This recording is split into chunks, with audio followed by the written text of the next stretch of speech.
नमस्कार।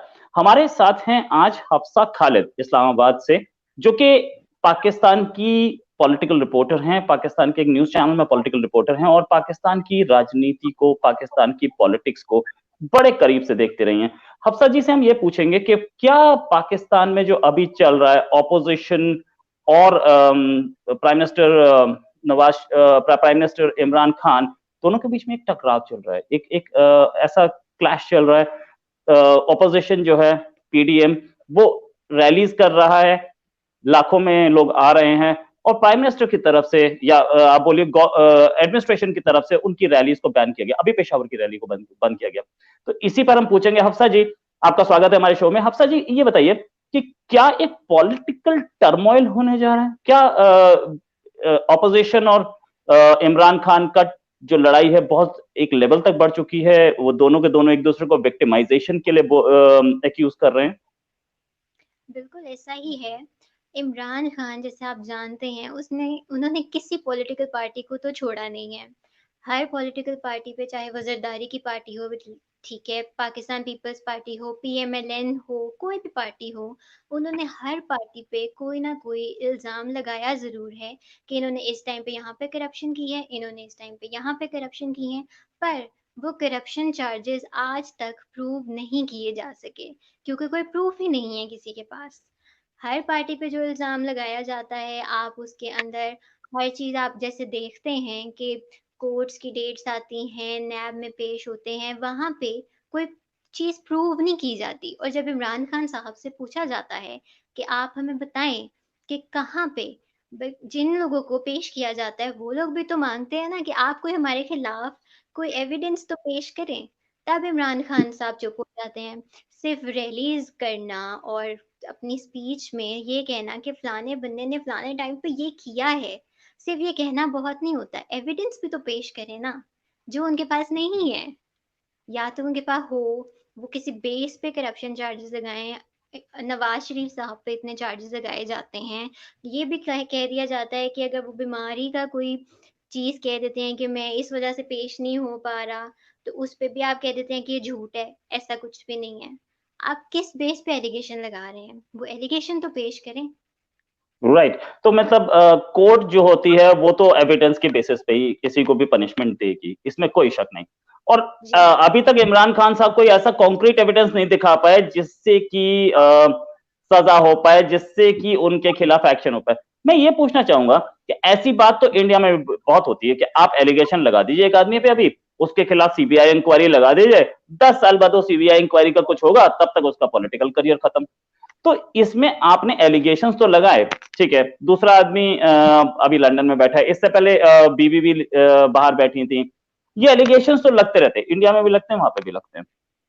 क्या ऐसा भी कुछ है कि इन लोगों की जो रैलीज रोकी जा रही हैं? मरियम नवाज को जेल में डाल दिया गया, हुँ। शाहबाज शरीफ जेल में हैं, इनकी कोरोना बोल करके कि कोरोना का खतरा है। भाई आपके यहाँ पहले इलेक्शन हुआ है ना, इलेक्शन हुआ उस समय तो रैलीज चल रही थी। तो क्या ये हुँ। पॉलिटिकल विक्टिमाइजेशन जो ऑपोजिशन एलेज कर रहा है, बोल रहा है, क्या वैसा पॉलिटिकल विक्टिमाइजेशन वाकई में हो रहा है?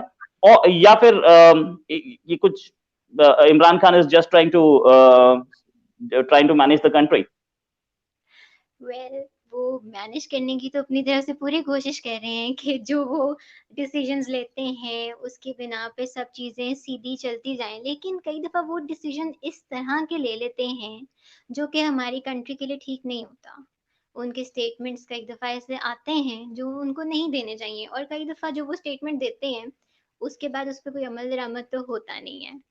जिस तरह आपने हमारे मीडिया में देखा होगा कि हर वक़्त एक टर्म यूज़ की जाती है यू टर्न। इमरान या खान साहब बोलते हैं, उसके बाद जब वो चीज़ होती नहीं है, तो हमारी जो ऑपोज़िशन पार्टीज़ हैं, ऑब्वियसली वो उसको बीच में तो लेकर आएँगी ना कि आपने इस टाइम पे हमें ये चीज़ बोली थी कि आप हमारे मुल्क को इस तरह से लेकर जाएँगे कि वो तरक्की की राह पे जाएगा। लेकिन अब तक आपने क्या किया है? इमरान खान साहब जैसे कहते हैं कि पॉलिटिकल पार्टीज़ अगर कुछ तरक्की के लिए करती हैं, तो मैं उसमें रुकावट पैदा नहीं करूँगा। हमारे यहाँ पे एक ऑरेंज ट्रेन मंसूबा जिसके ऊपर इतने सारे उन्होंने एलिगेशंस लगाए कि इसमें करप्शन की गई है, ये ठीक नहीं है, इसकी हमें ज़रूरत ही नहीं है। अब भी तो उसके बाद आपने चलाई है ना वो ट्रेन और लोग उसको यूज भी कर रहे हैं। दैट मीन्स कि एक टाइम पे लोगों को इसकी जरूरत थी। ट्रांसपोर्टेशन सस्ती अगर किसी को प्रोवाइड की जाए तो कौन उसको यूज नहीं करेगा, सब लोग करेंगे। राइट, इंडिया के दैट मीन्स या continue continue, sorry sorry sorry, India please continue ma'am. India के पास भी तो सस्ती ट्रांसपोर्टेशन, ट्रेन्स चल रही हैं, मेट्रो ट्रेन्स चल रही हैं, बसेस चल रही हैं ना, लोगों के लिए है। आप पहले कह देते हैं कि नहीं हमें जरूरत नहीं है, उसके बाद आप वही चीज कर रहे होते हैं जो पुराने पॉलिटिशियंस कर रहे हैं। तो फिर आप क्या मतलब क्यों उनके ऊपर कैसे? इल्जामात लगे? आपको नहीं करना चाहिए ऐसा। राइट, मतलब पुरानी जो पॉलिसीज हैं, पुरानी गवर्नमेंट की, प्रीवियस गवर्नमेंट की पॉलिसीज है, उन्हीं को आप एक तो कंटिन्यू कर रहे हैं, और ऊपर से आप बोल रहे हैं कि we are a government with a difference, it happens. लेकिन मैम मैं आपसे एक क्वेश्चन पूछना चाहूंगा कि अभी तो उनकी गिलगित बाल्टिस्तान में बड़े अच्छी मेजोरिटी आई है, इलेक्शन हुआ, अब 5 स्टेट्स में एक स्टेट में आपकी मेजोरिटी आती है, तो that means you still popular.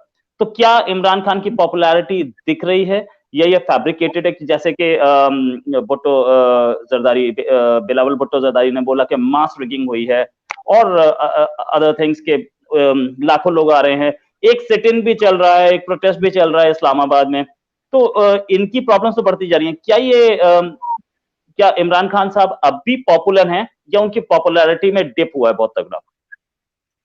He is popular to some extent, क्योंकि यूथ अभी भी इमरान खान के साथ है और पाकिस्तान में अब मेजॉरिटी यूथ की ही है।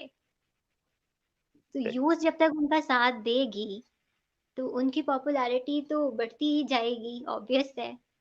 यूथ को लगता है कि इमरान खान की जो सोच है वो यूथ के लिए बेहतर है, वो एजुकेशन को प्रमोट करना चाह रहे हैं, करप्शन फ्री पाकिस्तान बना देंगे, जो करप्ट लोग हैं उनके खिलाफ एक्शन लेंगे। लेकिन यूथ को ये भी समझने की जरूरत है कि एक्शन तब लिया जा सकता है जब वो प्रूव हो। वो इस चीज को नहीं समझते। उनके लिए बस इमरान खान सामने जो कह दिया, वो कहते हैं कि बस ये यूथ के लिए बेस्ट है। जबकि ऐसा नहीं है, आपको हर चीज को देखना है, आपको अपनी पॉलिटिक्स को देखना है, आपको एजुकेशन सेक्टर को देखना है। आपने सिर्फ ये कहकर आप फारिग नहीं हो जाते कि मैं अपनी यूथ के लिए काम कर रहा हूँ, मैं जॉब्स निकालूंगा। जॉब्स आप कैसे निकालेंगे? सामने वैकेंसीज कहीं ना कहीं से आएंगी तो जॉब्स निकलेंगी ना। जब आपके हालात ही इतने बुरे जा रहे हैं मुल्क के, हर बंदा बेरोजगार फिर रहा है, आप कहाँ से उनके लिए जॉब्स निकालेंगे? लोग अगर पढ़ रहे हैं, आपने हर चीज, पढ़ाई आपकी सस्ती नहीं है, वो आपकी महंगी है। एक आम बंदा जिसकी इतनी इनकम नहीं है, जो अफोर्ड नहीं कर पाता, वो कैसे पढ़ेगा? उनके लिए या तो आप कोई फिर जॉब्स निकालें, कोई स्पेशल प्रोग्राम स्टार्ट करें उनकी एजुकेशन के लिए। यहाँ पे तो उन लोगों को जो उनकी बेसिक एजुकेशन राइट्स हैं वो भी नहीं मिल रहे। जबकि पुरानी गवर्नमेंट के दौर में अगर देखा जाए तो एक पढ़ा लिखा पंजाब के उस पे परवेज इलाही साहब ने एक अपनी मुहिम चलाई थी जिसपे एजुकेशन फ्री थी। यहाँ पे अब ऐसा कुछ नहीं है। बुक्स फ्री दी जाती थी बच्चों को, अब वो भी खत्म कर दिया गया, कहीं पे बुक्स नहीं मिल रहे हैं। तो जब क्वालिटी एजुकेशन बच्चों को दी ही नहीं जा रही तो वो बेचारे आगे जब पढ़े लिखेंगे नहीं तो जॉब्स क्या करेंगे? राइट और राइट। वजह से यहाँ पर हर चीज ऑलमोस्ट बंद कर दी गई है। यहाँ पे लेबर नहीं है, किसी को नौकरी नहीं मिल रही, वो एक टाइम का खाना नहीं खा पा रहा। राइट तो आप कैसे कह राइट सकते हैं कि मैं सबको जॉब दूंगा? सिर्फ एलीट क्लास के लिए तो नहीं ना काम करना। पाकिस्तान में सिर्फ एलीट क्लास ही तो नहीं है, और तबके राइट। उनके लिए भी उनको कुछ करना चाहिए। कुछ ऐसे ही आरोप हमारी ऑपोजिशन कांग्रेस भी लगाती है प्राइम मिनिस्टर मोदी पे, कि ये सिर्फ सिर्फ अपने पॉलिटिकल अडानी और अंबानी के लिए काम करते हैं। कुछ ऐसे ही आरोप पाकिस्तान में भी लगते दिख रहे हैं। अच्छा, मैं फाइनल क्वेश्चन आपसे पूछ रहा हूँ, क्या क्या आपको लगता है कि इमरान खान नेक्स्ट टाइम दोबारा इलेक्शन जीत पाएंगे? जो अभी हालात चल रहे हैं, जो प्रोमिसेस उन्होंने यूथ से किए हैं और वो अभी तक पूरे नहीं हुए, उस हिसाब से तो अगर एनालिसिस अपना दिया जाए तो मुझे नहीं लगता कि यूथ को उनका साथ देना चाहिए। या तो हो ना कि अगर उन्होंने अपने प्रोमिसेस निभाए हों, अगर निभाए हो तो मैं खुद इमरान खान साहब को वोट दूं जाके कि इन्होंने जो अपने प्रोमिसेस पहले इलेक्शंस में किए थे, वो उन्होंने हर चीज़ वैसे ही लेकर चले हैं। तो मेरा नहीं ख्याल कि उनको अगला इलेक्शन जीतना चाहिए। ओके। वैसे भी उनके ऊपर बड़े सारे आरोप लगे कि मैं कभी भी सरकारी अमले का यूज नहीं करूंगा, मैं ज्यादा खर्चा नहीं करूंगा, और बहुत सारी चीजें जो कि उनकी अभी उनको यही यही कुछ ऐसी सिचुएशन हमारे दिल्ली के चीफ मिनिस्टर अरविंद केजरीवाल के साथ हुई कि हम कभी सरकारी गाड़ी यूज नहीं करेंगे, सरकारी घर में नहीं रहेंगे। इन द एंड उन्हें समझ में आया नहीं नहीं यार, यूज करनी पड़ेगी, काम करना है तो करनी पड़ेगी। You know, power brings the reality in front of you. जब आपके सामने आपके हाथ में पावर आ जाती है तो आपको तब रिस्पॉन्सिबिलिटी समझ में आती है कि यार कौन सी बड़ी रिस्पॉन्सिबिलिटी ले ली और इसके ऊपर तो बिना नहीं हो पाएगा। या I could hear you Afsa ji, please again. मैंने कहा सिर्फ कहना बहुत नहीं होता, आप उस पे हाँ, अमल भी तो करें। या कहना बहुत आसान होता है, जब अमल करते हैं तब असलियत पता होती है। हफ्सा जी, आपका हमारे साथ जुड़ने के लिए धन्यवाद, और हम उम्मीद करेंगे कि दोबारा किसी और इश्यू पे आपसे दोबारा मुलाकात हो। अभी के लिए शुक्रिया।